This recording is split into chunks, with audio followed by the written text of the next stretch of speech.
Hi friends. Bharat Dynamics Limited Kanchanbagh unit Hyderabad నుండి అయితే భారీ జీతం ఇచ్చే పోస్టులకి నోటిఫికేషన్ విడుదల చేశారు.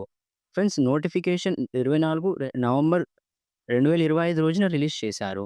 అడ్వర్టైజ్ నంబర్ చూస్తే BDL/0183/04/ITIAPP-025. ఫ్రెండ్స్ లాస్ట్ డెడ్‌లైన్ వచ్చేసి ఆన్‌లైన్ రిజిస్ట్రేషన్‌కి 08/12/2025 డిసెంబర్ 8 దాకా ఉంది అని మెన్షన్ చేశారు ఫ్రెండ్స్. ఎవరైతే ఐటీఐ చేసి ఉంటారో వాళ్ళకి ఇది మంచి అవకాశం ఫ్రెండ్స్. ఫ్రెండ్స్ ఎవరికైతే ఇంట్రెస్ట్ ఉందో డెడ్‌లైన్ లోపుగా అప్లై చేసుకోండి ఫ్రెండ్స్. హార్డ్ కాపీ రిసిప్ట్ అప్లికేషన్‌ది 12/12/2025 వరకు ఉంటుంది అని మెన్షన్ చేశారు. ఫ్రెండ్స్ ఆన్‌లైన్ అప్లికేషన్స్ వాళ్ళ వెబ్‌సైట్స్‌లో www.apprenticeshipindia.gov.inలో చేస్తేనే ఎలిజిబుల్ అని క్లియర్‌గా మెన్షన్ చేశారు. అది కూడా ఐటీఐ చేసిన క్యాండిడేట్స్ అని క్లియర్‌గా మెన్షన్ చేయడం జరిగింది. యాస్ పర్ 1961 యాక్ట్ ప్రకారం ఐటీఐ క్యాండిడేట్స్ మాత్రమే అప్లికేబుల్ అని మెన్షన్ చేశారు. ఫ్రెండ్స్ ఒక చిన్న రిక్వెస్ట్ ఫ్రెండ్స్. ఎవరైతే మన ఛానల్‌ని ఇప్పటివరకి సబ్స్క్రైబ్ చేసుకోలేదో వెంటనే కింద కనిపిస్తున్న సబ్స్క్రైబ్ బటన్‌పై ట్యాప్ చేసి పక్కనే వచ్చే బెల్ ఐకాన్‌పై కూడా ట్యాప్ చేయండి. వేకెన్సీస్ చూస్తే ట్రేడ్ వైస్‌గా ఫిట్టర్‌లో 70 ఉన్నాయి. ఎలక్ట్రీషియన్స్‌లో 10 ఉన్నాయి. మెకానిక్‌లో 30 ఉన్నాయి. మె మెషినిస్ట్‌లో 15 ఉన్నాయి. మెషినిస్ట్ గ్రైండర్‌లో 2 పోస్టులయితే 2 వేకెన్సీస్ అయితున్నాయి. మెకానిక్ డీజిల్‌లో 5 వేకెన్సీస్ అయితే ఉన్నాయి.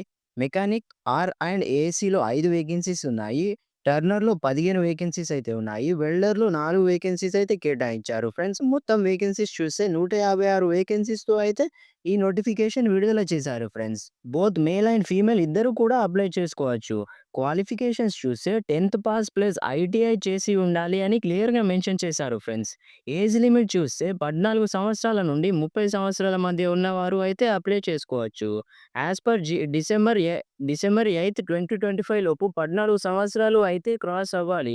మీరు విన్నది నిజమే ఫ్రెండ్స్. 14 సంవత్సరాల నుండి 30 సంవత్సరాల మధ్య ఎవరైతే ఉంటారో వాళ్ళు అయితే అప్లికేబుల్ అని క్లియర్‌గా మెన్షన్ చేశారు. ఏజ్ రిలాక్సేషన్ చూస్తే ఎస్సీ కేటగిరీ వాళ్ళకు 5 సంవత్సరాలు రిలాక్సేషన్ అయితే కేటాయించారు. ఎస్టీ కేటగిరీ వాళ్ళకు 5 సంవత్సరాల ఏజ్ రిలాక్సేషన్ అయితే ఉంటుంది. ఓబీసీ కేటగిరీ వాళ్ళకి 3 సంవత్సరాల ఏజ్ రిలాక్సేషన్ అయితే కేటాయించారు. జనరల్ పీడబ్ల్యూబీ పీడబ్ల్యూడీ వాళ్ళకి 10 ఇయర్స్ అయితే ఏజ్ రిలాక్సేషన్ ఉంది. ఓబీసీ మరియు పీడబ్ల్యూడీ వాళ్ళకి 13 సంవత్సరాల ఏజ్ రిలాక్సేషన్ ఉంది. ఎస్సీ, ఎస్టీ, పీడబ్ల్యూ వాళ్ళకి ఏకంగా 15 సంవత్సరాలు అయితే ఏజ్ రిలాక్సేషన్ ఉంది అని క్లియర్‌గా మెన్షన్ చేశారు ఫ్రెండ్స్. కొన్ని ఇన్‌స్ట్రక్షన్స్ అయితే ఇచ్చారు ఫ్రెండ్స్. అవి ఏంటో చూద్దాం.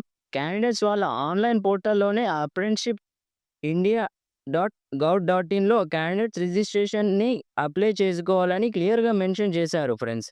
రిఫరెన్స్ కోసం ఇన్‌స్ట్రక్షనల్ వీడియోస్ అయితే చూడొచ్చు అని మెన్షన్ చేశారు. లాస్ట్ డేట్ ఫర్ రిజిస్ట్రేషన్ చూస్తే 8 డిసెంబర్ 2025 అని ఇచ్చారు ఫ్రెండ్స్. 10థ్ class SSC, ITI and caste certificate ఒరిజినల్‌వి అండ్ స్కాన్డ్ మార్క్ షీట్స్ అయితే అప్‌లోడ్ చేయాలని మెన్షన్ చేశారు. అవి అవి కూడా క్లియర్‌గా ఉండాలి అని మెన్షన్ చేశారు. సెలక్షన్ ప్రాసెస్ చూసినట్టయితే ఎవ ఎ ఎవరైతే మెరిట్స్ లిస్ట్ ద్వారా ఉంటుందో మెరిట్ లిస్ట్ ద్వారానే సెలక్షన్ చేస్తామని క్లియర్‌గా మెన్షన్ చేశారు. ట్రైనింగ్ అండ్ స్టైఫండ్ చూస్తే ట్రైనింగ్‌లో స్టైఫండ్ అయితే ఇవ్వడం జరుగుతుంది అని క్లియర్‌గా మెన్షన్ చేశారు ఫ్రెండ్స్. సెలక్షన్ ప్రాసెస్ అన్నాం కదా! సెలక్షన్ ప్రాసెస్ మెరిట్ లిస్ట్ ద్వారా ఉంటుంది. అయితే total marks obtained by maximum marks into 100 చేస్తారు. చేసిన తర్వాత ఆ షార్ట్ లిస్ట్ చేసిన తర్వాత నోటిఫికేషన్ డీటెయిల్స్ అయితే వాళ్ళ అఫీషియల్ వెబ్‌సైట్‌లో bdl.india.inలో ఉంటుంది. ఏమైనా డౌట్స్ ఉంటే అక్కడ నుండి చెక్ చేసుకోండి. లేకుంటే కామెంట్ చేయండి. సో ఫ్రెండ్స్ ఇలాంటి మంచి అవకాశం రాదు. అతి చిన్న వయసులో ఈ మంచి అవకాశం కేవలం ఐటీఐ చేస్తే చాలు ఫ్రెండ్స్. ఎవరైతే ఇంట్రెస్ట్ ఉన్న క్యాండిడేట్స్ ఉంటారో వెంటనే అప్లై చేసుకోండి. And me friends and family వాళ్ళకి కూడా షేర్ చేయండి. మరిన్ని ఇలాంటి అప్డేట్స్ కోసం మన ఛానల్‌ని అయితే సబ్స్క్రైబ్ చేసుకోండి. Thank you.